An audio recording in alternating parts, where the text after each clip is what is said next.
नमस्कार।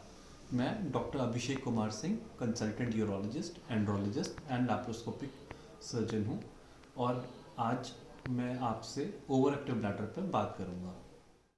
यदि आपको एकदम से अनकंट्रोल डिज़ायर आए तुरंत पेशाब जाने की, जिस डिज़ायर को आप कंट्रोल ना कर सकें, और यदि रास्ते में जाते हुए ये पेशाब की एक दो बूंदें आपके कपड़े को ख़राब करती हैं, ऐसी कंडीशन को हम लोग अर्ज और अर्ज इनकॉन्टिनेंस कहते हैं, जो कि ओवर एक्टिव ब्लैडर के सबसे इम्पॉर्टेंट सिम्टम्स हैं।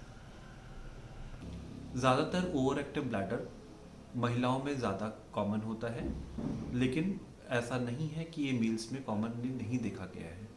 ज़्यादातर इसके कारणों को अगर हम जानने की कोशिश करें तो उसमें किसी प्रकार की दवाई का सेवन जिसमें कि डायूरेटिक्स आते हैं, या अल्कोहल या कैफीन का किसी भी फॉर्म में कंजम्पशन, पेट पे चोट लगना, या पेशाब में किसी तरह का संक्रमण होना, या आपके किसी भी ऐसे कारण जिन कभी कभी हम इनके कारणों का पता नहीं भी लगा सकते, ऐसे में हम इनको idiopathic reasons of over active bladder कहते हैं।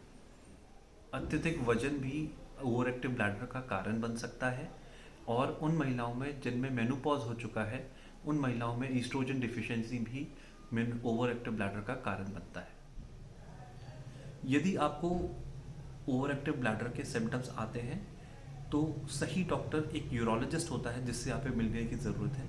वो आपकी हिस्ट्री में आपसे यही सिम्टम्स को कोरिलेट करेगा और ज़रूरत पड़ने पे कुछ जांचें भी करा सकता है, जिसमें पेशाब की कुछ जांचें हो सकती हैं जिसमें वो संक्रमण को पकड़ने की कोशिश करते हैं, या दूरबीन विधि से पेशाब के थैले के अंदर झांक सकते हैं, या फिर आपको यूरोडायनेमिक टेस्ट के लिए सब्जेक्ट कर सकते हैं, या फिर आपका एक अल्ट्रासाउंड करवाया जा सकता है।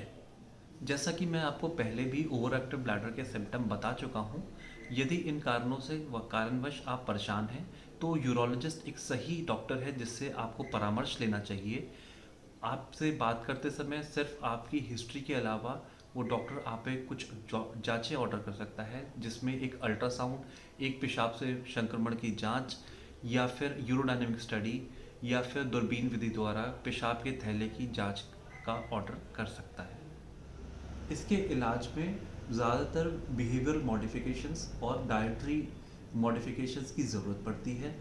बिहेवियर थेरेपी में हम पेशेंट को समझाते हैं जब बहुत स्ट्रॉन्ग डिज़ायर आ रही हो उस वक्त पेशाब ना जाए, अपने मन को शांत करें, और जब ये डिज़ायर चली जाए तब पेशाब करने जाएं।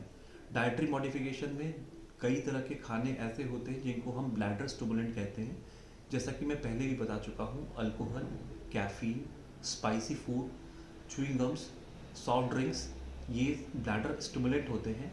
ऐसी खाने का सेवन कम से कम करें, खासकर उन पेशेंट्स में जिनको ओवर ब्लैडर एक्टिव ब्लैडर की दिक्कत है। यदि इन सारे कारणों से भी हम ट्रीटमेंट नहीं कर पाते हैं, उन्हीं पेशेंट्स में हम फिर दवाइयों का इस्तेमाल करते हैं, जिसमें कि सबसे इम्पॉर्टेंट क्लास जो यूज़ होती है वो एंटीकोलिनर्जिक्स होती हैं। और इनके बाद भी अगर कंट्रोल नहीं आता तो हम बॉटुलिनम टॉक्सिन का भी यूज़ कर सकते हैं। कई बार ये देखा गया है काफ़ी समय महिलाएं खासकर एवं पुरुष अपनी इन दिक्कतों को डॉक्टर के साथ डिस्कस नहीं करना चाहते हैं और काफ़ी समय तक डॉक्टर से दूर भागते हैं। ये समय बहुत प्रीशियस होता है।